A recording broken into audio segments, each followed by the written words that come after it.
Train to gain.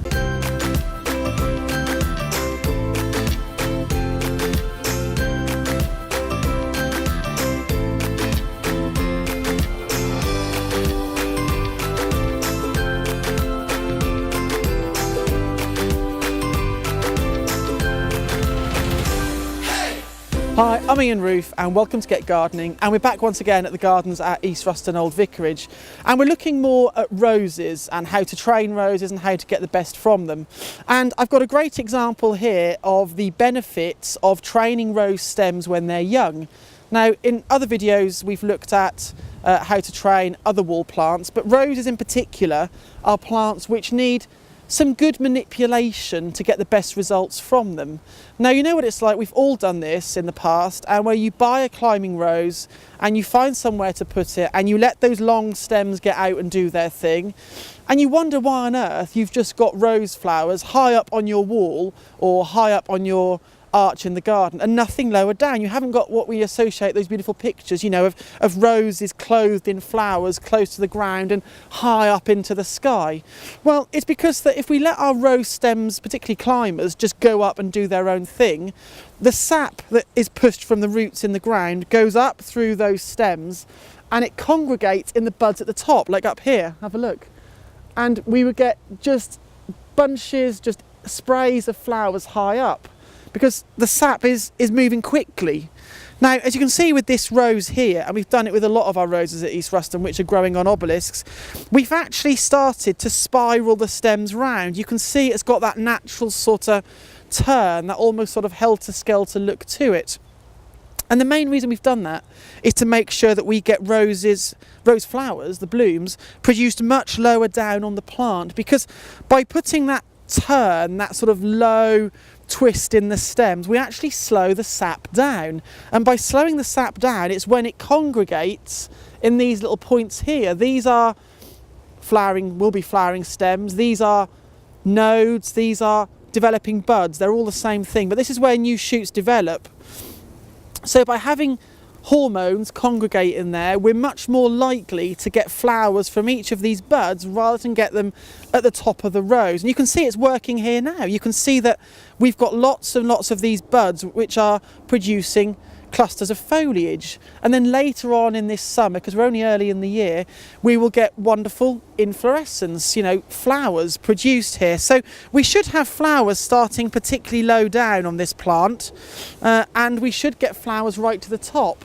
Now, ideally we would want to redo this every winter. We would want to take them off and we would want to re-tie them in. Now, that will depend on how much time you've got to do it and how vigorously your rose grows. And in the soil here at East Ruston, the roses grow very vigorously. But I think what you'll find is that we will get a really lovely pillar of colour. Now, there's still a few bits to do on this rose that have been overlooked.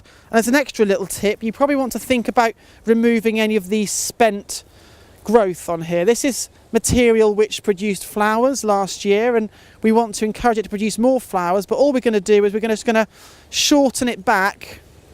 You'll see there, do that again, just to above a little bud there, and we'll do the same with this one. And it's an outward facing bud. Remember, we've looked at this before. We looked at standard roses, a bud which growing out from the plant, and there's another few here which are doing their thing, and another one here.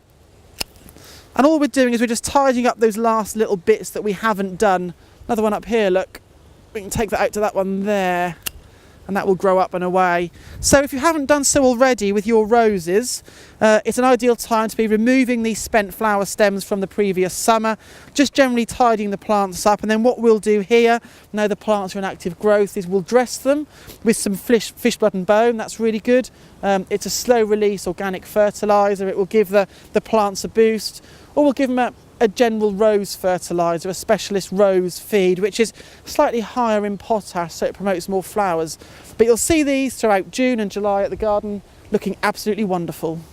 If you've got wall-trained roses, then the same sort of process applies, in that we want to try and slow down the sap through the plant. We don't want it rushing to those apical buds, those top buds on the plant. We want it to start congregating, start slowing down within buds along the stem, like we've got here, so that we hopefully get more flowers on the plant. That's always the aim. We train it so that we gain those blooms. That's the important thing.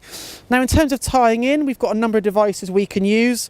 A really good method if you're tying into wires is to use one of these max tapeners, which you put round the stem or the wire, you squeeze it tight, and it attaches your plant stem to its support. So that's really good. Very quick way if you've got lots of plants to do. We've also got wonderful soft cord here. This is brilliant because it doesn't cut into the stems. So that's just normal garden twine really, but that's fantastic just for tying in these stems, making sure they're well attached. Or you can use something thicker, like this is a really nice old vintage baler twine, but it's very, very strong. It's really good, blends into the garden well and holds your plants into their support.